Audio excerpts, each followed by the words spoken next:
Want to personalize your AirPods Pro 3 case with emojis?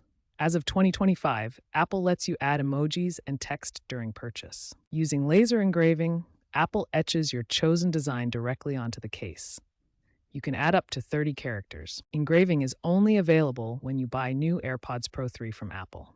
Retroactive engraving isn't offered. Keep in mind there is an extra charge. It's a durable and permanent way to customize your AirPods. To add emoji engraving to your AirPods Pro 3, start by visiting Apple's customization page when purchasing. Visit Apple's official website and navigate to the AirPods Pro 3 product page to access customization options. Once on the page, choose the Add Engraving option from the customization menu.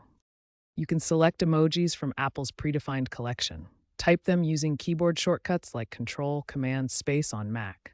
Remember, only standard Unicode emojis are supported. Apple restricts the list to avoid copyright issues. There's a limit of 2 to 3 emojis per engraving. Overdoing it can make the design look cluttered and illegible.